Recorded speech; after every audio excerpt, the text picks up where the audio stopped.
आज व्यू 360 में पाकिस्तान में मुआशी बहरान, सनतों को खाम माल और मशीनरी मंगवाने में मुश्किलात का सामना। हालत ये है कि हमारे पास बहुत कम अरसे के लिए मटीरियल बाकी बचा है। और जानेंगे ऑनलाइन कॉपी राइटिंग की मार्केट के बारे में, कैसे कलम की ताकत रोजगार का जरिया बन सकती है।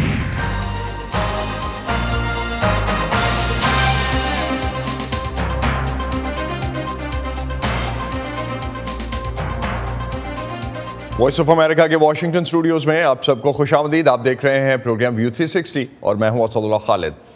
गुज़िश्ता जुमे को भारतीय रियासत अरुणाचल प्रदेश के तवांग सेक्टर में चीनी और भारतीय फौजियों में होने वाली झड़प में कई चीनी और भारतीय फौजियों के जख्मी होने की इतलात हैं। दोनों ममालिक ने एक दूसरे पर सरहदी खिलाफ वर्जी के इल्ज़ामात लगाए हैं। बीजिंग के मुताबिक इंडियन फोर्सेस ने गैर कानूनी तौर पर लाइन ऑफ एक्चुअल कंट्रोल को अबूर करके वहां पेट्रोलिंग पर मौजूद चीनी दस्तों को रोका, जिसका जवाब दिया गया और सूरत हाल को मुस्तहकम कर दिया गया। दूसरी जानिब भारतीय वज़ीर दिफा ने ऐवान बाला से अपने खिताब में कहा कि मुतनाज़ा सरहद पर चीन ने यकतरफा तौर पर स्टेटस को तब्दील करने की कोशिश की है। चीन और भारत के दरमियान सरहदी कशीदगी का इलाके की सिक्योरिटी और सियासत पर क्या असर पड़ेगा, इस पर बात करते हैं न्यू लाइन्स इंस्टीट्यूट के डायरेक्टर और सिक्योरिटी अमूर के माहिर कामरान बुखारी से, जो इस वक्त हमें ज्वाइन कर रहे हैं। कामरान, दोनों ममालिक के दरमियान सरहदी तनाज़ा तो बहुत पुराना है। हाल ही में भारत ने अमरीकी दस्तों के साथ भारत के इलाके में मुश्तरका फौजी मशकें भी की थीं। इस हालिया कशीदगी के पीछे क्या भारत और अमरीका का करीब आना है या कोई और वजूहात भी हैं? देखिए असद, ये सवाल बहुत अच्छा है, क्योंकि देखें ये कोई मिलिट्री क्लैश नहीं है। ये फ़ौजियों के दरमियान जो है वो गुत्थम गुत्था होना और हाथापाई होना है। ये it's not a traditional military clash. और फिर ऐसी बात नहीं है कि ये पहले नहीं हुआ। ये आपको याद होगा कि 2020 के जून में गलवान में हुआ था, जो कि लद्दाख के एरिया के अंदर है, जो कश्मीर का हिस्सा है, डिस्प्यूटेड रीजन ऑफ कश्मीर। तो ये चीज़ तो होती रहती है। सवाल ये उठता है कि चीन ये क्यों करता है और भारत को इस किस्म का रिएक्शन क्यों करना पड़ता है। तो जाहिर है चीन को भी पता है कि जो है क्या होगा, लेकिन ये इसका अस्करी जो है वो इम्पैक्ट बहुत ना होने के बराबर है।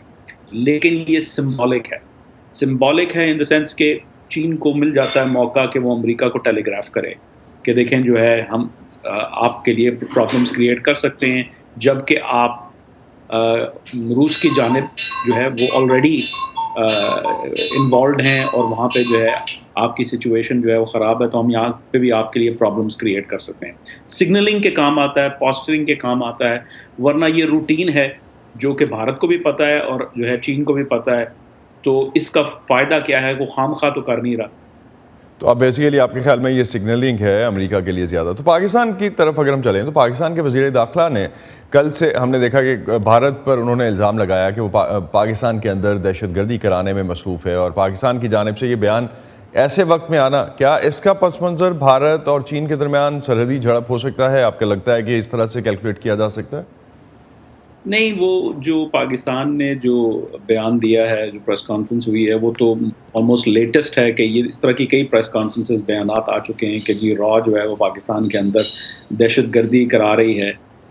तो वो तो अब एक तरह से रूटीन होती जा रही है इस किस्म की प्रेस कॉन्फ्रेंस। तो आई डोंट थिंक इसके दरमियान कोई कनेक्शन है।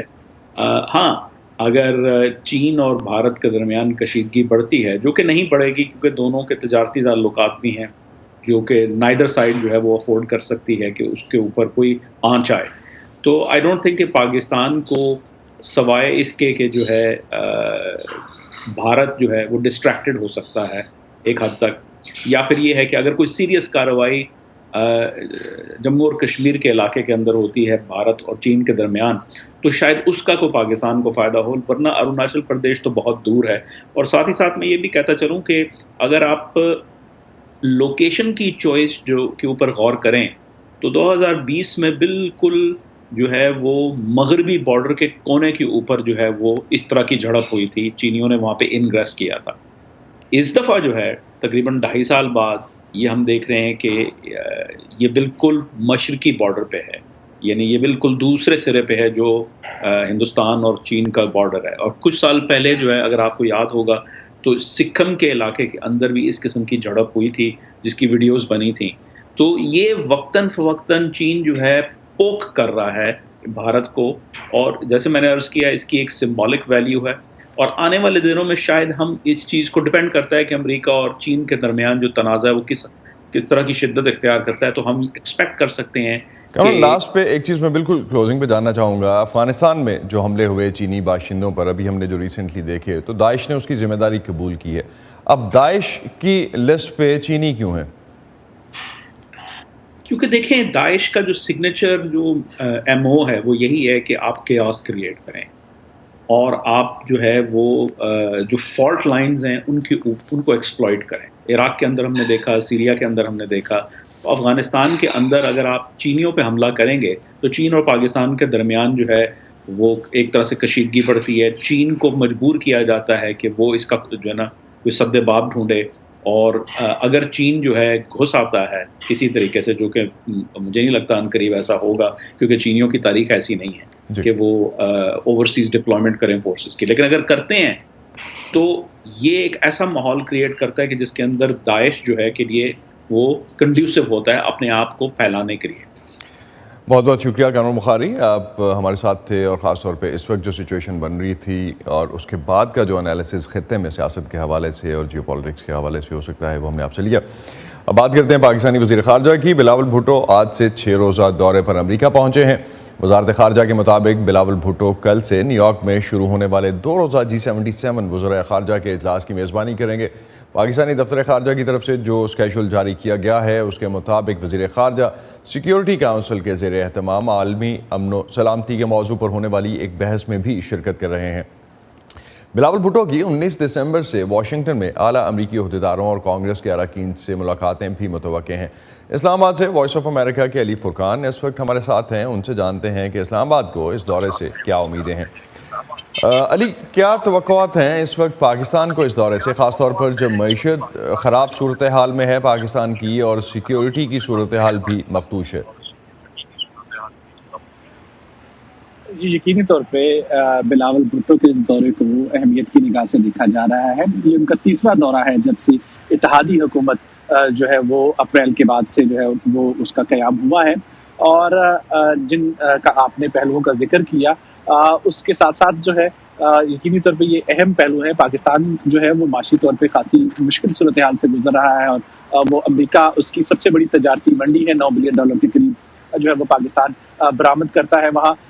उसके बढ़ाने के अलावा जो आलमी मालियाती इदारे हैं जहाँ पाकिस्तान को कुछ मुश्किलात पेश आ रही हैं, IMF के साथ इस वक्त जो है वो सूरत हाल जो है वो बातचीत रुकी हुई है, उस हवाले से भी पाकिस्तान ये चाहता है कि अमेरिका अपना सुख इस्तेमाल करे और वहाँ से पाकिस्तान की कुछ मावदत जो है वो हो सके। यही नहीं बल्कि पाकिस्तान जो है वो रीजनल जो सूरत हाल है, ख़ासतौर पे अफ़गानिस्तान की जो सूरत हाल है, अगरचे अमेरिका का यहाँ से इनखला हो चुका है, लेकिन अमेरिका की जो सलामती पॉलिसी है उसमें अब भी अफ़गानिस्तान अहम है। और जो हालिया सूरत हाल है, पाकिस्तान में दहशतगर्दी के जो वाक़यात बढ़ रहे हैं और अफ़गानिस्तान की जो सूरत हाल उससे पाकिस्तान को भी तशवीश लाहक है।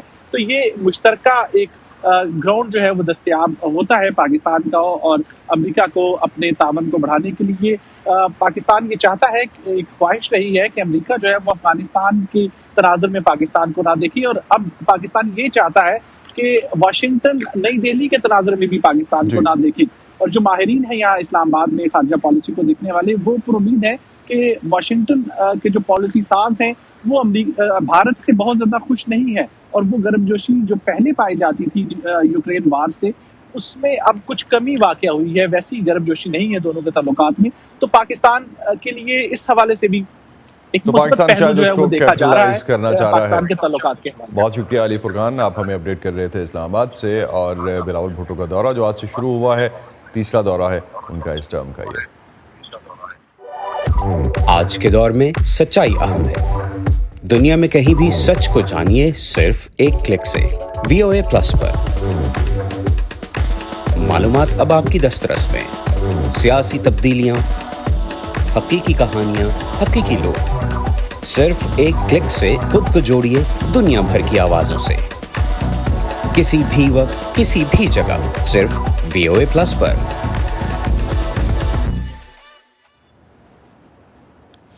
اس ہفتے کے آغاز میں پاکستان نے ایک بار پھر یہ یقین دہانی کرائی ہے کہ وہ اپنے واجب الادا قرضوں کی ادائیگیاں وقت پر کر دے گا۔ اپنی نوعیت کی ایک اہم پریس کانفرنس جو ہم نے دیکھی پاکستان کے وزیر اعظم شہباز شریف اور پاکستان کے وزیر خزانہ اسحاق ڈار دونوں ہی ملک کی خراب معاشی صورتحال کے باوجود ملک کے ڈیفالٹ نہ ہونے کی یقین دہانی کرواتے رہے، لیکن پاکستان کے اندر اور باہر ماہرین مختلف خدشات کا اظہار کر رہے ہیں۔ ملک میں مہنگائی کی سالوں کی بلند ترین سطح اور زر مبادلہ کے کم ہوتے ذخائر جو اب $7 ارب سے بھی کم رہ چکے ہیں، سرمایہ کاروں اور ماہرین میں اعتماد بحال نہیں کر پا رہے ہیں۔ پاکستان میں کئی صنعتیں بیرونی ملک سے خام مال اور مشینری منگوانے میں رکاوٹوں کی شکایت بھی کر رہی ہیں، جس کی وجہ سے ان کی پیداوار سست روی کا شکار ہے۔ ان رکاوٹوں کی بڑی وجہ لیٹر آف کریڈٹ یا LCs کا نہ کھلنا بھی بتایا جاتا ہے۔ یہ LCs ہوتی کیا ہیں اور بینک انہیں کیوں نہیں کھول رہے، جانتے ہیں محمد ثاقب اور خلیل احمد کی اس رپورٹ میں۔ ان دنوں پاکستان کی ادویہ ساز کمپنیوں کو دواؤں کی تیاری کے لیے استعمال ہونے والے خام مال کی کمی کا سامنا ہے، جس کی وجہ سے جان بچانے والی ادویات سمیت مختلف دواؤں کی پروڈکشن کم ہو گئی ہے۔ نتیجتاً مارکیٹ میں دوائیں کم سپلائی کی جا رہی ہیں، جس سے ان کی قیمتوں میں اضافہ ہو رہا ہے۔ پاکستان میں جتنی بھی دوا کے اجزاء ہیں، انگریڈینٹس، چاہے وہ پیکیجنگ مٹیریل ہے، چاہے وہ را مٹیریل ہے، چاہے وہ ایکسیپینٹ ہے، یہ تمام چیزیں 90% سے 95% ہم امپورٹ کرتے ہیں۔ تقریباً 200 کے قریب ایسی ادویات ہیں، جان بچانے والی ادویات، جس میں ہاسپٹل کی میڈیسن، ہاسپٹل میں استعمال ہونے والے ڈیوائسز، باقی جو جتنی بھی چیزیں ہیں اسینشل جو استعمال ہوتی ہیں آپریشن کے دوران یا کسی بھی ہسپتال میں، وہ تمام اس وقت شارٹ ہو رہی ہیں۔ تو اس وقت حالت یہ ہے کہ ہمارے پاس بہت کم عرصے کے لیے مٹیریل باقی بچا ہے۔ ہمارے پاس جو ویئر ہاؤسنگ میں ہمارے پاس انوینٹری جو ہوتی ہے وہ بہت کم رہ جائے گی۔ لیکن خام مال میں کمی یا بیرون ملک سے مشینری منگوانے میں رکاوٹ کا یہ معاملہ صرف فارماسیوٹیکل انڈسٹری تک محدود نہیں، بلکہ ملک میں قائم دیگر کئی صنعتیں بھی اس سے متاثر ہو رہی ہیں، اور اس کی بنیادی وجہ LCs یعنی لیٹر آف کریڈٹ نہ کھولنا بتایا جاتا ہے۔ آخر LCs کیا ہوتی ہیں اور اسے کھولنے یا نہ کھولنے سے کیا فرق پڑتا ہے؟ دیکھیے، اس کا سمپلی پروسیس یہ ہوتا ہے کہ جیسے فرض کریں کہ چائنا کے اندر کوئی صاحب بیٹھے ہوئے ہیں، ان سے اگر کسی نے ایکسپورٹ کر رہے ہیں وہ اپنے کمپیوٹرز، اگر پاکستان میں کوئی ان سے منگا رہا ہے تو ایک بینک آپ سب سے پہلے جائیں گے، اور بینک جانے کے بعد آپ ایک LC اکاؤنٹ کھولیں گے، اور بینک میں اپنے جو بھی ڈاکومنٹس آپ جمع کرائیں گے، اور بینک جو ہے وہ ایکسپورٹر کے بینک کو ایک گارنٹی فراہم کریں گے کہ امپورٹر نے اگر ودن ڈیٹس اگر ڈاکومنٹ سبمٹ کر دیے تو اس کے بعد وہ ان کو پیمنٹس کر دیں گے۔ اس وقت بینکوں نے ہماری LCیاں کھولنا بند کر دی ہیں۔ ہم جب بھی بینک میں جاتے ہیں وہ کہتے ہیں کہ ہمارے پاس انسٹرکشن ہے، اسٹینڈنگ انسٹرکشن یہ ہے کہ ہم نے کوئی LC نہیں کھولنی، کوئی بینک کانٹریکٹ نہیں کھولنا۔ جو ہمارے بینک کانٹریکٹ اور جو مال پورٹ میں آ گئے، جو بینک کانٹریکٹ آ گئے ہیں، ان کو ہم نے ریلیز کرانے کے لیے جب بینک سے کہتے ہیں تو وہ کہتے ہیں کہ ڈالر نہیں ہے یا فورن کرنسی نہیں ہے، تو اس کی وجہ سے ہمارے مالوں پہ ڈیمیجز پڑ رہے ہیں۔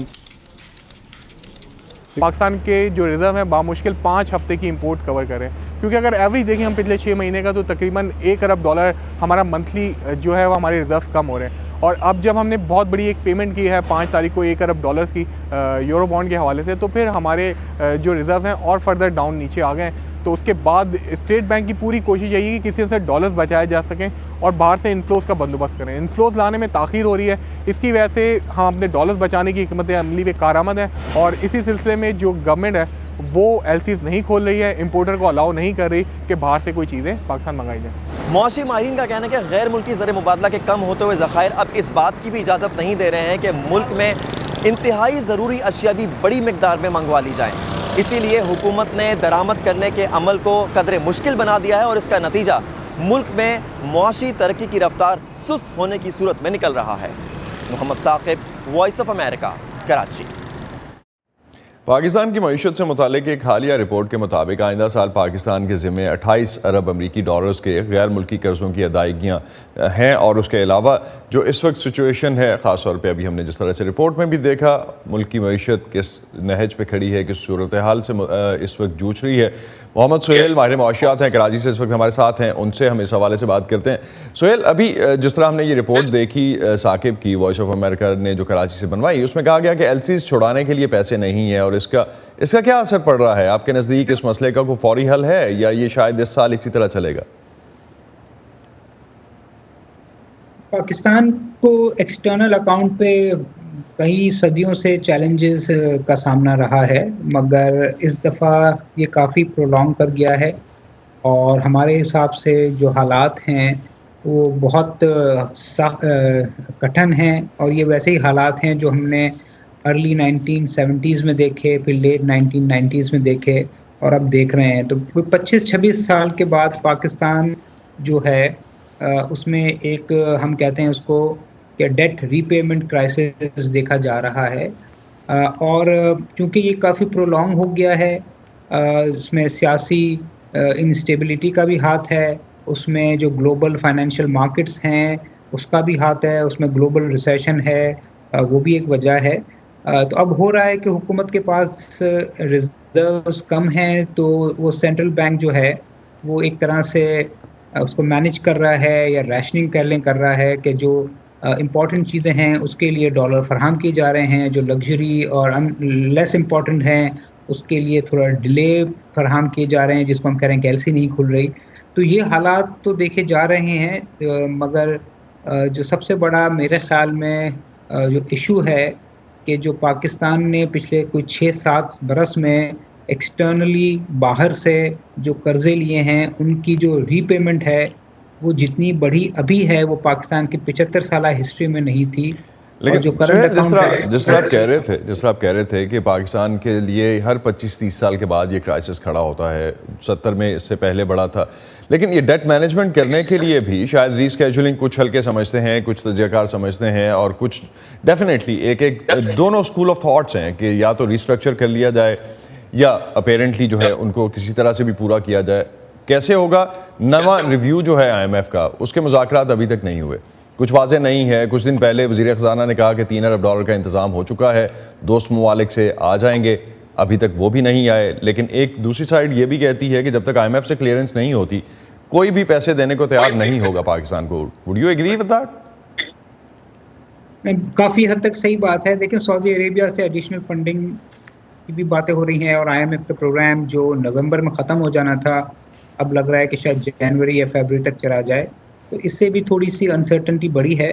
मगर असल मेरा ख़्याल है कि ये दोनों हो जाने के बावजूद पाकिस्तान के लिए डेट रीस्ट्रक्चरिंग करना ज़रूरी है, क्योंकि अगर सऊदी अरेबिया के कोई $3 अरब एडिशनल मिल गए, IMF ऑन बोर्ड आ गया और IMF का प्रोग्राम तो 6 माह के बाद ख़त्म हो जाएगा, तो 6 माह के बाद क्या होगा? 6 माह के बाद पाकिस्तान को में दोबारा क्राइसिस होगा, जो नई हुकूमत आएगी वो दोबारा IMF के पास जाएगी, IMF से प्रोग्राम लेगी और IMF यही कहेगा उनको कि जो हमारा एक पहाड़ नुमा माउंटेन बन गया है डेट रिपेमेंट का, जिसके जो 20 से $25 बिलियन हर साल पे करने हैं, तो उसको रीस्ट्रक्चर कराने की इवेंचुअली ज़रूरत पड़ेगी। तो अगर ये जो दो चीज़ें जो डिले हुई हैं वो अगर आ भी जाएँ तो पाकिस्तान की इकोनॉमिक स्टेबिलिटी जब भी आएगी जब पाकिस्तान का डेट जो है वो रिस्ट्रक्चर होगा। और 1998-99 में भी इसी तरह की सिचुएशन थी और डेट रिस्ट्रक्चर के कुछ सालों के बाद फिर पाकिस्तान के माशी हालात बेहतर हो गए। तो क्या ये कहना दुरुस्त है कि पाकिस्तानी मईशत इस वक्त बहरान में है और शदीद बहरान में है और ऐसा बहरान है जो अभी तक हैंडल नहीं हो रहा? वज़ीर ख़ज़ाना की पॉलिसी पर आपकी नज़र है, उनके पास हिकमत अमली क्या है इन मुश्किलात से निकलने की? बिकॉज ऑन सरफेस तो कुछ नज़र नहीं आता और मार्केट सबसे पहले सेंस करती है ऐसी अगर कोई चीज़ होती है, और मार्केट सेंस नहीं कर रही है चीज़। जी बिल्कुल, इकोनॉमिक क्राइसिस है, बल्कि जिस तरह हमने एक डिटेल रिपोर्ट की है कुछ हफ्ते पहले, उसकी हेडिंग है कि पाकिस्तान जो है वो एक्सटर्नल डेट रीपेमेंट क्राइसिस है। जो मेन जड़ है वो ये है कि पाकिस्तान को जो अपने डेट की अदायगियाँ करनी है उसका क्राइसिस है। अदरवाइज़ अगर आप नॉर्मल हालात देखें पाकिस्तान में, कराची के शहर में, तो चीज़ें नॉर्मल हैं, कैश होल्डिंग सबके पास है।